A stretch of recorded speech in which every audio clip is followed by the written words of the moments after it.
যদি খেয়াল করে দেখেন আমি কেমন করেছি এটা আমি বলতে চাচ্ছি না, এটা হয়তো বা দেখলেই বুঝবেন। বাট খেলার তো ইচ্ছা থাকেই, আসলে সবসময় ইচ্ছা তো পূরণ হয় না, কারণ টিমটা তো আমার নিজের না, টিম গেম। বাট অবশ্যই আমি অবশ্যই লাইক করি, কারণ আমি আমি 19 থেকে শুরু করে আমার কেরিয়ার যখন থেকে এজ লেভেল থেকে 16-18 থেকে যখনই খেলি তখন আমি এই পজিশনটাতেই খেলেছি। বাট এখন সামহাও আমি খেলতে পারছি না টিম কম্বিনেশনের কারণে।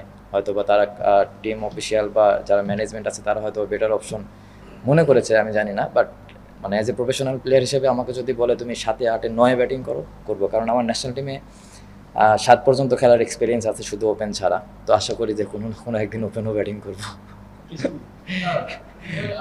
দেখেন, আমি একটা জিনিস জাস্ট ক্লিয়ার করতে চাই যে নাম্বার 5, নাম্বার 6 এমন একটা পজিশন, এই পজিশনে আপনার 50 হঠাৎ একদিন 2 দিন হবে। যেদিন ওই পজিশন থেকে নাম্বার 6 থেকে কেউ 50 মারবে, তার মানে বুঝতে হবে আমাদের টিমটা অনেকটুকু ব্যাকফুটে, কারণ অলরেডি 3-4টা উইকেট আমাদের যাবে। তো ওই জায়গাটা ইম্প্যাক্টফুল ইনিংসটা যেমন শামীম আজকে যেটা করেছে, আমার কাছে মনে হয় যে ওই ইনিংসটা একটা 50 থেকে অনেক বড় ইনিংস শামীম এবং ইমন যেটা করেছে। তো এই জিনিসটা আমাদের নিজেদেরও বুঝতে হবে যে ইম্প্যাক্টফুল ইনিংসটা আসলে কতটুকু। অনেক সময় আমরা নিজেরাও চিন্তা করি যে 50 বা 100।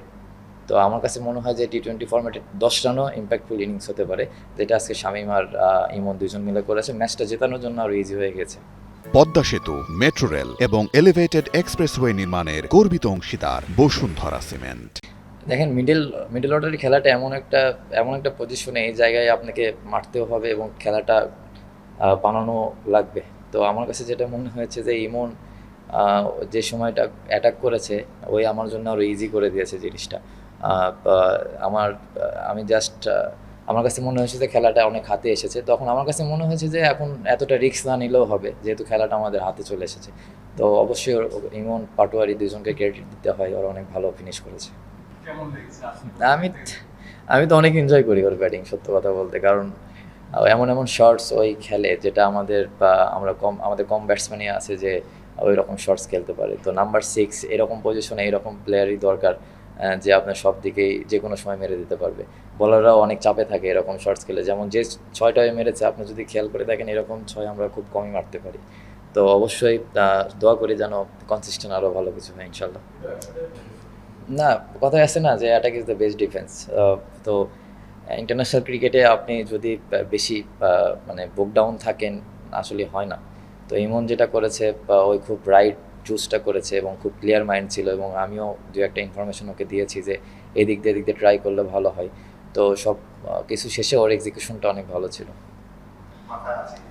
না দেখেন, এটা তো আমি যদি এই চিন্তা করি তাহলে ওভারকাম নিয়ে বেশি চিন্তা করা হয়ে যায়। যে জিনিসটা আমার হাতে নেই সেই জিনিসটা তো আমি পাবো না কখনোই। আমি আমার হাতে যেটা আছে, প্রসেসে যেটা আছে, আমি ট্রাই করছি ওই জিনিসটাই করার জন্য।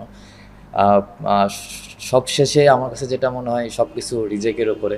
আমার হাতে যেটা আছে প্র্যাকটিস, কষ্ট করতে পারবো, এইটুকুই আমি করার চেষ্টা করি। বাট হয়নি, ইনশাল্লাহ ভালো করলে হবে। টিম যখন রেজাল্ট করবে দেখা যাবে, যখন আমরা এশিয়া কাপ বা ওয়ার্ল্ড কাপে ভালো ভালো আইসিসির ইভেন্টে যখন ভালো করবো, তখন দেখবেন এখন 5টা খেলে ইনশাল্লাহ সামনে আরও 7টা, 8টা, 9টা প্লেয়ার খেলবে ইনশাল্লাহ।